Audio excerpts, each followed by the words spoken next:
On previous Ninja Theory games, we've had around 20 artists and designers working in partnership to create the game world.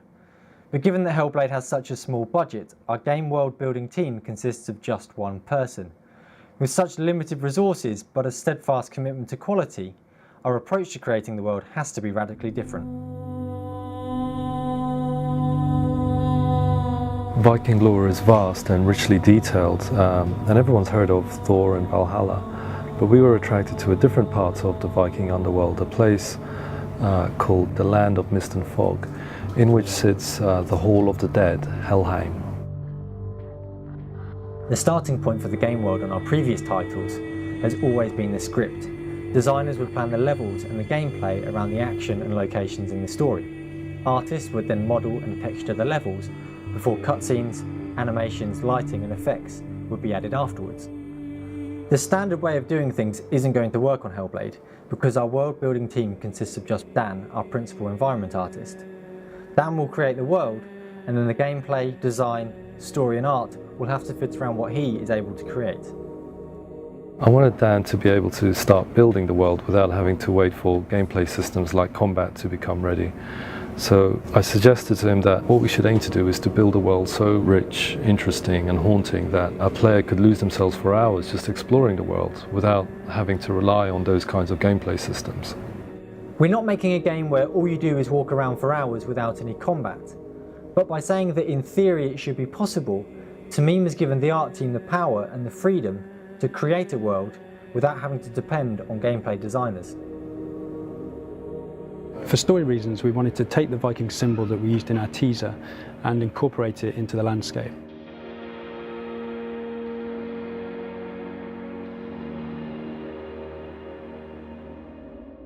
We researched a lot of Nordic terrain, but also a Greek island called Santorini, which is an active volcanic caldera. So I began exploring various aerial maps which use land and water as positive and negative space. You could even have beaches and things on this side maybe. So we picked one that had a good mix of natural and man-made elements. After refining it a little further, I passed it over to Dan, and he quickly just stamped it into the Unreal terrain so we could run around the area and get a feel for its size. So to get a sense of realism into the map, we started looking at parts of the Nordic fjords, and from here, when we found areas that we liked, we took the satellite data and then brought that into Unreal and then used it with the terrain tool to make what you can see here. The size and scale of the map was looking great, and now it was time to think about locations within it. We needed to explore the details, work out what it was themed on and the style of each area. So we pulled together a lot of reference on Pinterest and ultimately created a lot of style sheets which explored it in a lot more detail. So the next thing to do was to scout around the locations. We knew that we wanted to have the central area to be the most prominent and viewable from everywhere.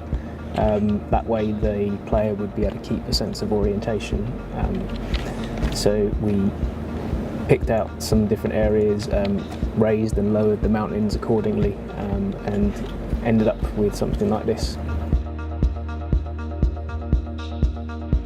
The scale of the world is now comparable to our previous AAA games, but given that Dan is our only environment artist, we have to find a way for him to create lots of content.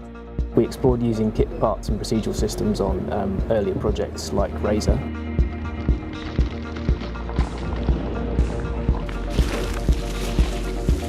Now we want to take this forward onto Hellblade. So the ultimate goal is to have about 95% of our assets to be reusable.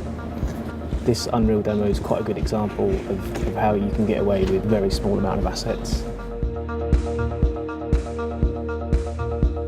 So I had an idea for the centre Citadel, which was to theme it on a storm-battered Viking ship.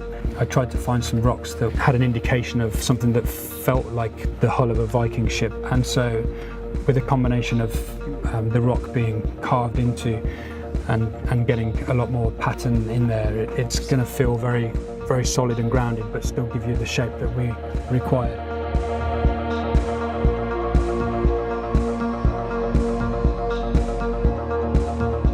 In reality, Vikings were mostly farmers, and they didn't create the kind of big, huge structures and temples that we would want. But since the game is set in the mythical underworld of Helheim, this gives us artistic license to create something that's hugely oppressive, massive in scale, and something that feels daunting to the player as you approach and explore it.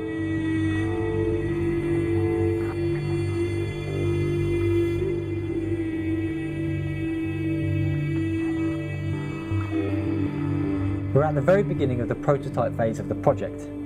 Development at this stage is highly experimental and focused on answering the questions that we don't yet know the answers to, such as how do we build a world to this scale but keep it diverse and interesting? How does the player move around in this world, and how open is the world? We'll be finding the answers to these questions over the next few weeks.